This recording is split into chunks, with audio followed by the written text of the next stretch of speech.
Matt Gaetz and Lauren Boebert joined Steve Bannon, quite the group of people, on the War Room podcast on Real America's Voice. This is Steve Bannon's podcast to discuss what is becoming increasingly a MAGA divide, a very divided MAGA movement. We talked about on yesterday's show the fact that Steve Bannon, who has a lot of influence, I'm pretty sure his podcast gets a lot of listens, a lot of views, and he is very kind of connected with a lot of these politicians within the MAGA movement, and he turned on any of them that supported the debt ceiling agreement, and that includes Marjorie Taylor Greene, who has been buddy-buddy with Steve Bannon for a very long time. Now, Lauren Boebert, Matt Gaetz are speaking out against Kevin McCarthy about the debt ceiling agreement and saying this is just, it's horrible what happened. And we'll start with this clip. And I love it because the more division that goes on between kind of the Kevin McCarthy and the MAGA, the less effective House Republicans will be able to be in putting forward their damaging agenda. So we'll start with this.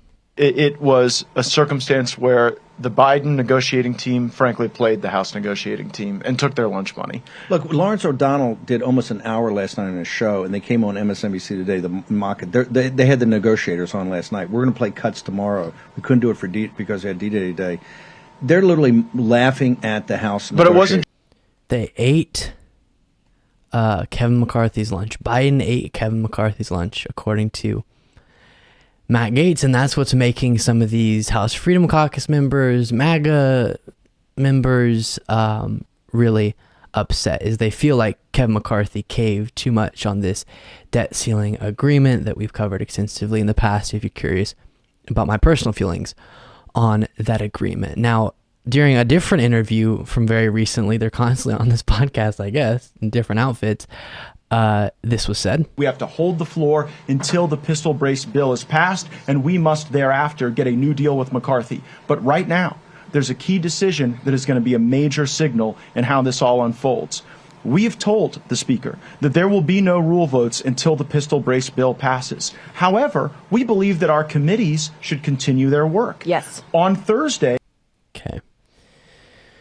So the pistol brace thing, this is their next test for Kevin McCarthy, and they're saying we're going to block everything until you get this pistol brace bill through, which would be rolling back the new ATF regulations on these pistol stabilizing braces that kind of make them more rifle-like, more dangerous, and so they're more heavily regulated now under these new ATF guidelines or regulations, and at least Matt Gaetz, Lauren Boebert, and others want to roll back those extra regulations because, God forbid, anything in relation to guns are regulated at all. Even if you can still get access to these stabilizing braces, you can't have any extra regulations around that, including, if I'm not mistaken, extra waiting time before you get it and stuff like that. Really bonkers. And so now they're saying, I think motivated by how unhappy they are currently with Kevin McCarthy because of the debt ceiling agreement, they are going to block everything until they get this pistol brace thing through. And then you have this. Do that, and your point about the appropriations process, exact Senate's never going to approve. You're going to get down to the 30th of September. You're going to have a CR. We're going to get down to the 24th of January, and we're going to have another omnibus. Let me tell you something. We're working to prevent. If there is an omnibus that hits that floor, or if there's a minibus and a CR, the line will be long of members moving to vacate the chair.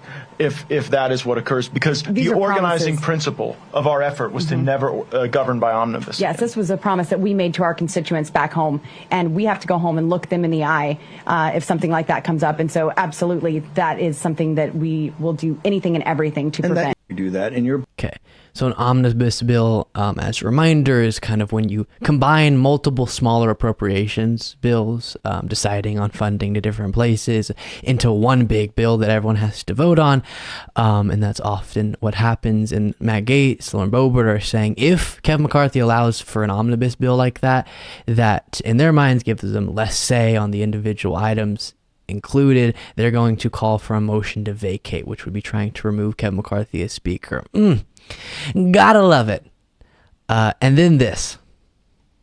Because McCarthy has to decide who's his coalition partner going to be, Hakeem Jeffries or us. And if he chooses, he can't. The way the cartel works, he has to be monogamous. He'd rather have Hakeem Jeffries. We saw that in the spending bill. But we're going to force him into a monogamous relationship with one or the other.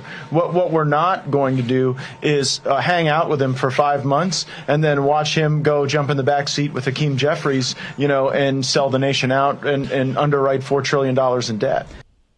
So as we mentioned many times, if they actually want us to be more fiscally responsible, they should just hand more power to the Democratic Party because they have a better record on fiscal responsibility, debt and deficit, and they have a horrendous record, one might say, on the very subjects they care to pretend, I should say, to care about. But the rising kind of anger, distaste for Kevin McCarthy on the part of Matt Gaetz and Lauren Boebert is going to cause trouble for Kevin McCarthy, and that's perfectly fine with me. And there he's saying he has to have a monogamous relationship with the MAGA folks, the GOP caucus, and can't, I guess, work with Hakeem Jeffries or be in this metaphorical relationship with Hakeem Jeffries. What qualifies as that? I'm not sure, because of course the demands of MAGA were so outrageous of these individuals. They would have wanted us to default on our debt, damage the economy, hurt so many people if they didn't get the most bonkers policy concessions from Biden that Biden never would have agreed to.